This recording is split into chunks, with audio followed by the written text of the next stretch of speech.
Let's talk about half frame cameras.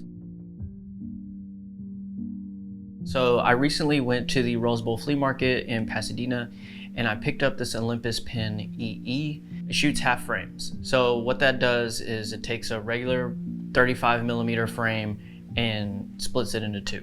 You've probably been seeing people talk about a half frame camera all over the internet now because Pentax dropped a brand new one called the Pentax 17. But I just want to talk about who is this for and when is it beneficial to shoot a half frame? I think the half frame film camera is for maybe the more casual shooter or someone who's not a photographer and is going on vacation and you can take just pictures, because it's a point and shoot, so you really don't have to do anything other than click the button. You do have to wind it, but that's about it. You wind it, you press the button, you point it, and you shoot it. I think it's very easy and it's a lot of fun to just go out and snap some photos with it. And because it is doing half frames and it turns that 36 or 28 or however many frames you have, it doubles it, you get more photos, which can be a good thing or a bad thing.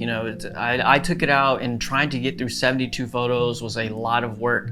But let's say you're just going out and you just have it in your bag for funsies, you get to just snap photos of anything and maybe take pictures that you wouldn't have normally taken because you don't really have to think about it. And the stakes aren't as high when you just have 36 frames. You have 72. You can waste one or two of them. So really, I think it's for the more casual shooter, or you're beginning to learn how to do street photography. And this camera is a lot smaller. You can just go out, snap a few photos. You don't really have to worry about things being in focus or whatever because it does everything for you. You just have to point it.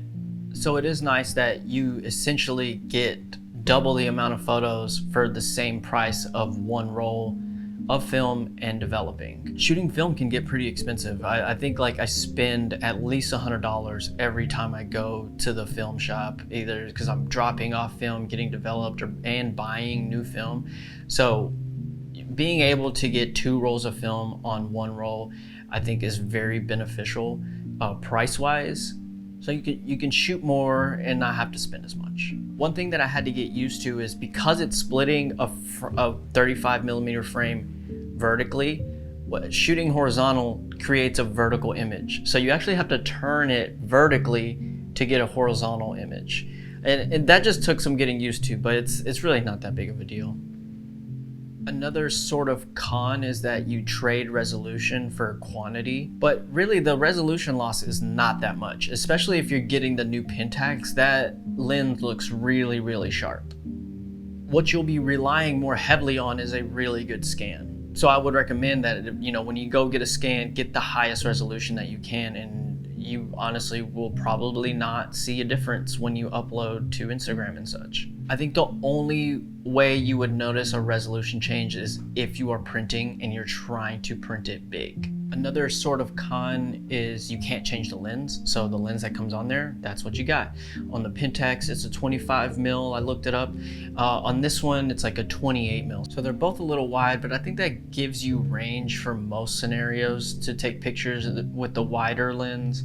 It's like having a little X100 with you. So yeah, I think if you're interested in photography but don't want to spend a lot of money, I think the half frame camera is the perfect thing for you.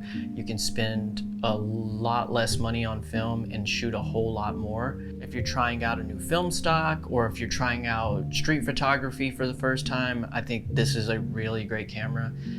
If you're trying to print big, not so great. You do lose a little resolution, but other than that, I think this is a great camera. And for the $80 that I spent on it, I think I had a lot of fun with the roll that I did shoot. It does make me interested in the Pentax 17 because it has a little bit more manual features, so I can kind of adjust the exposures and such. I mean, with this, you're kind of just relying on it to hopefully get the right exposure, and I just want to make sure that it is exposing for what I want it to expose for. And honestly, with how small it is and how small the lens is, I was surprised at how sharp the photos were. This one is a little busted, it has a little light leak in it, but other than that, I was kind of surprised at how great they turned out. The Olympus goes for around $100 and the new Pentax one goes for about 500 brand new. I'm interested to know, like, if you're a casual shooter, like, do you think that you would pick up a half frame camera since it is a little cheaper and you get double the amount of photos? And like on the other side, like my professional shooters, like, do you see yourself shooting half frame at all? It seems like it could also be fun, like if you're a wedding photographer, because you have so many photos, just to snap some or give it to somebody and they get like BTS stuff on film. I think that would be another interesting. There's a lot of different ways to use this little guy, and I'm interested to see like who does end up gravitating towards the half frame and who ends up using it. Because I do think that people will use the half frame, and I don't think it's gonna get just like, I don't think that new Pentax is gonna get lost in the sauce at all.